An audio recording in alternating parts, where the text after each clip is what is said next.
ದೇವಸ್ಥಾನದ ಪ್ರತಿಷ್ಠಾಪನೆ ಹಾಗೂ ಈ ಒಂದು ಪುರಾಣ ಪ್ರಸಿದ್ಧ ಶಕ್ತಿ ದೇವತೆಯಾದ ನಮ್ಮ ಹನುಮ ದೇವತೆ ಸಿಕ್ಕಿದೆ. ಅದರ ಬಗ್ಗೆ ಜ್ಯೋತಿ ನಗರ ವೈಶ್ಯ ಗಾಣಿಗರ ಸಂಘದ ದೇವಸ್ಥಾನ ಇದು.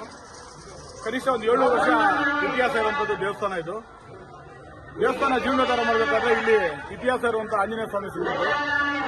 ಅದಾದ ನಂತರ ದೇವಸ್ಥಾನ ಜೀರ್ಣೋದ್ಧಾರ ಮಾಡಬೇಕಾದ್ರೆ ಈ ಕೋಲಾರ ನಗರದಲ್ಲಿ 35 ಅಡಿ ಇರುವಂತಹ ದತ್ತಾಂಜನೇಯ ಸ್ವಾಮಿಯನ್ನ ಪ್ರತಿಷ್ಠಾಪನೆ ಮಾಡಲು ಇಂದು ಕಾರ್ಯಕ್ರಮ ಹಮ್ಮಿಕೊಂಡು 2-3 ತಾರೀಕು ಕಾರ್ಯಕ್ರಮ ಹಮ್ಮಿಕೊಂಡಿರು.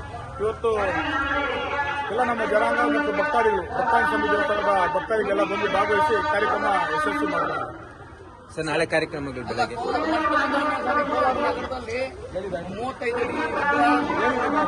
ಹೇಳಿದ್ದೀನಿ. ಅಭಿಷೇಕ ದೇವರಿಗೆ ರಾಮ ಲಕ್ಷ್ಮಣ ಸೀತೆ ಮತ್ತು ಆಂಜನೇಯ ಸ್ವಾಮಿಗೆ ಕಲ್ಯಾಣೋತ್ಸವ. ಸಂಜೆ ದೇವರ ಉತ್ಸವವನ್ನು ಪ್ರಮುಖ ಕೋಲಾರ ನಗರದ ರಾಜಬೀದಿಯಲ್ಲಿ ಪ್ರಮುಖ ಬೀದಿಯಲ್ಲಿ ನಿರ್ಣಯ ಮಾಡಿದ್ದೀವಿ.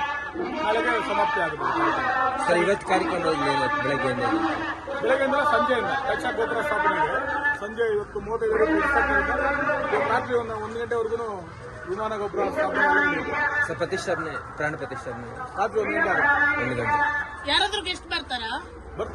ಯಾರು ಕರೆದಿಲ್ಲ, ಎಲ್ಲರೂ ಬರ್ಬೋದು. ಎಲ್ಲ ಬರೋ ಭಕ್ತಾದಿಗಳೆಲ್ಲ ಗೆಸ್ಟ್ಗಳೇ.